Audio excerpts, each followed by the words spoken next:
Hello and assalamu alaikum everyone. Welcome to the Audit and Assurance Tips and Techniques for March 2022 exams. I am your tutor Kashif Kamran. Now in this short video today, I will be looking at the tips and techniques for the AA paper in terms of the March 2022 exams, and each video will contain one single tip so that you can focus on it. Now before I start with the tips, you can follow me on the social media, on my YouTube channel, on my Facebook page, and on my WhatsApp. Now, in terms of the tips, while you're preparing yourself for the AA exams for March 2022, the first and the most important tip is the time management. Now, in terms of time management, you need to be very sure that how you are splitting your time, which is 195 minutes, which is 3 hours and 15 minutes of the allocated time you have in the exam between the section A of the paper and section B of the paper, because each contribute to your overall success in the AA paper. Now, this is what I believe should be an ideal time management for the AA paper. Now, in terms of the total time you have in the exam hall is 195 minutes. That is 3 hours and 15 minutes.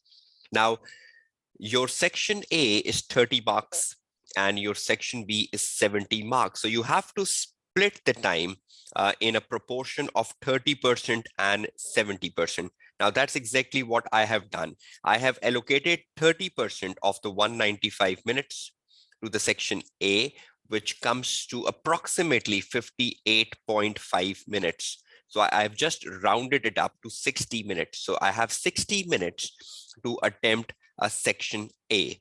Now, looking at the section B, which is 70% of the paper, and taking 70%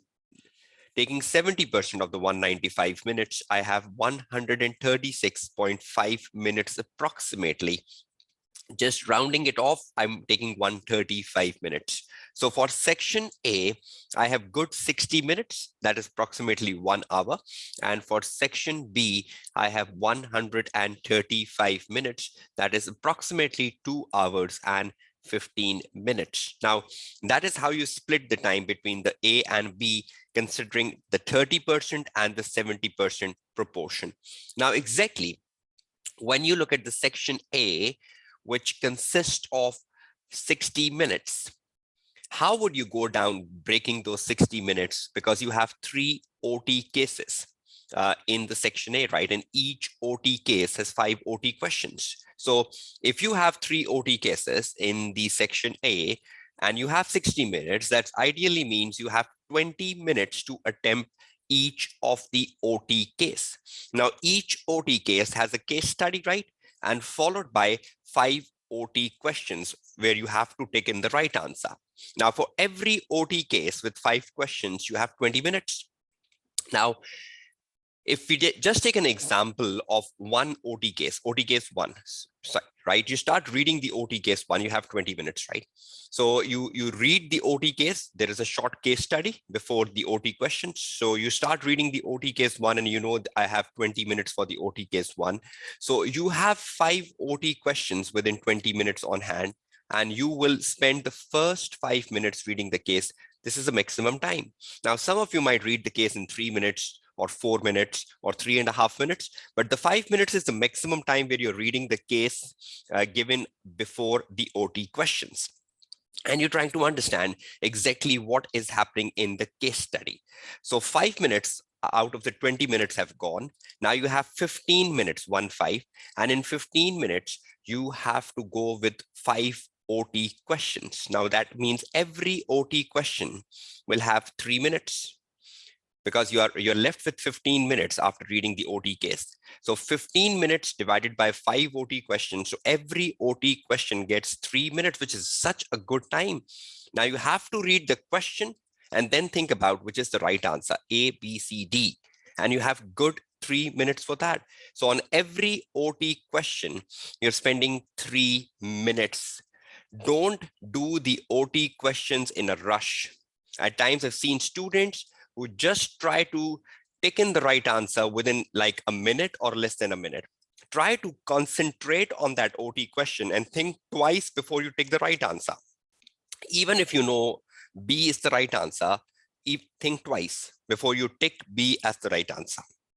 So you have good 3 minutes right for every OT question to be marked.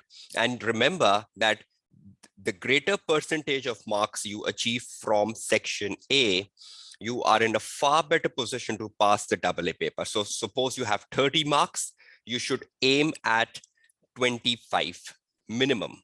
25 marks are in the OT questions. So if you get 25 marks from the OT questions and you move to the section B, now in the section B, you need to search for the remainder marks to get over the 50 barrier. So you have 60 minutes for section A, and within the 60 minutes, you have 3 OT cases. So every OT case gets 20 minutes.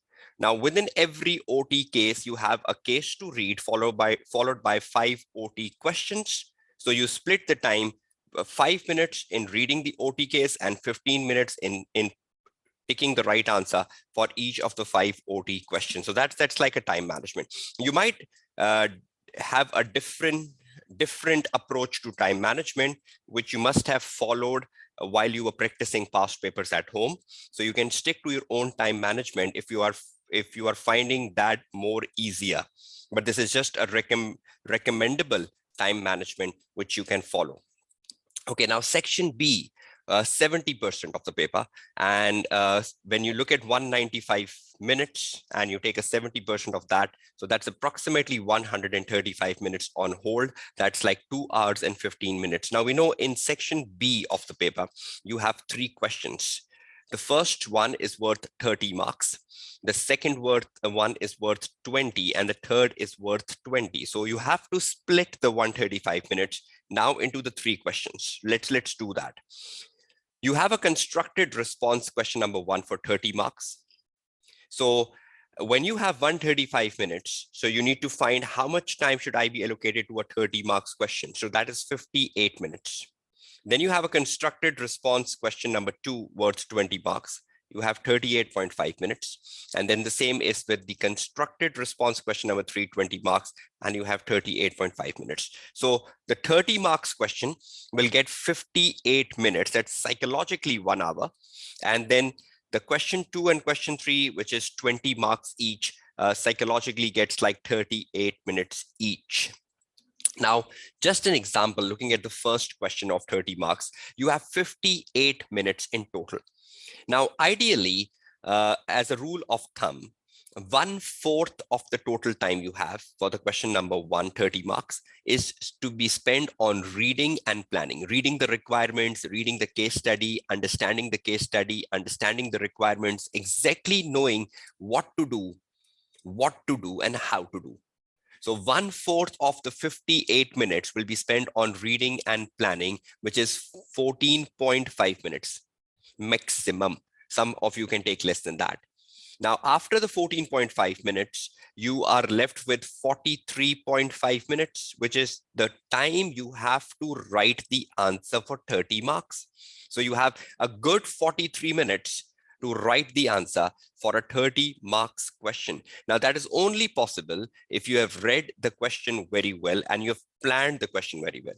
Reading and planning brings efficiency to your answer, and reading and planning brings quality to your answer. So after spending 14.5 minutes on reading and planning, you can really write a very quick answer because you know what to do, and you will really write a quality answer. So 43 minutes approximately with the 30 marks answer to be written down. So if you divide that out, it's approximately like 1.4 minutes per mark, which is very good. Now, the question number 2, 20 marks, and the same philosophy goes to the question number 3, 20 marks. So let's discuss the philosophy for question number 2 for 20 marks, and you apply the same to the question number 3. You have 38.5 minutes for question 2 and for question 3 equally. 1/4 of that 38.5 minutes is to be spent on reading and planning. So that is 10 minutes. So 10 minutes of a reading and planning time for question 2 as well as for question 3.